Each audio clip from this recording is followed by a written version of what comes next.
Dieu peut t'appeler, mais quelle est ta commission? Voilà le point important. Et ça, c'est ce qui fait même le secret du ministère.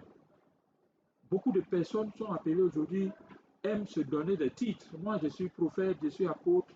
Mais c'est ça le problème. Tu es apôtre, oui, c'est normal. Quand tu l'as accepté, tu es convaincu que tu es apôtre.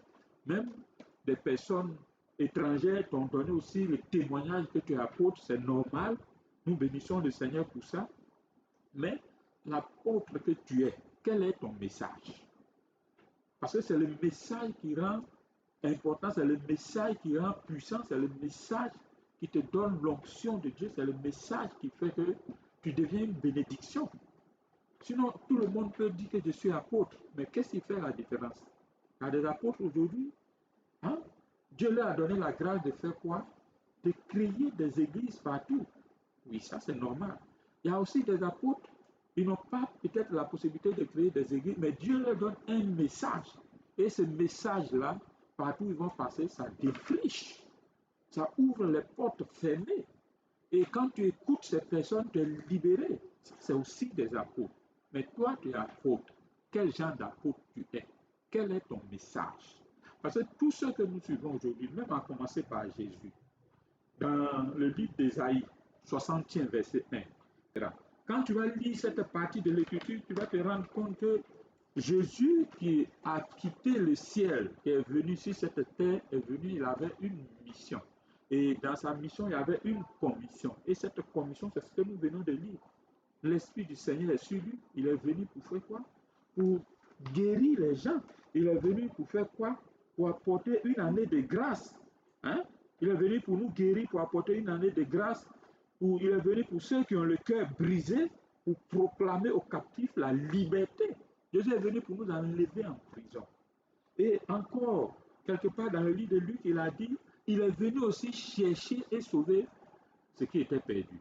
Ça veut dire que sa mission est claire pour que tu sois un serviteur de Dieu important, que tu sois un serviteur de Dieu qui est, oui, connecté dans la réalité. Tu dois avoir ton message. Bien-aimé, ce matin, quel est ton message? Tu es prophète. Tu fais la promotion des prophètes ou des apôtres comme tu le veux. Oui, on accepte. Mais quel est ton message? Parce que c'est le message que nous recevons qui fait la différence. La dernière fois, je disais comme ça que oui, ton père peut t'envoyer. Il dit demain, tu vas aller au plateau. Tu te lèves le matin et puis tu vas au plateau. Mais tu es arrivé au plateau, c'est pourquoi tu es arrivé au plateau. Il ne t'a pas dit, tu n'as pas demandé. Donc il y a beaucoup de serviteurs de Dieu aujourd'hui, ils sont appelés, ils ont entendu l'appel de Dieu et ils se sont levés effectivement pour répondre à l'appel, mais sans connaître le message de leur appel. Tu ne connais pas le message de ton appel, tu es encore dans les difficultés. Et c'est ça qui fait la différence entre les hommes. Tous ceux qui ont déjà pris ou qui connaissent déjà le message de leur appel, bien aimé, ces personnes deviennent une bénédiction. Et c'est ceux-là, quand ils parlent, quand ils prêchent, quand tu les écoutes, tu es à l'aise, tu es content, tu sais qu'il y a quelque chose qui se passe dans ta vie parce qu'il a trouvé, il a touché l'essentiel. Donc Dieu ne nous envoie pas pour faire tout. Dieu t'envoie pour une cause réelle. Et cette cause-là, tu as besoin de connaître, tu es appelé, c'est normal. Mais c'est pourquoi Dieu t'a appelé.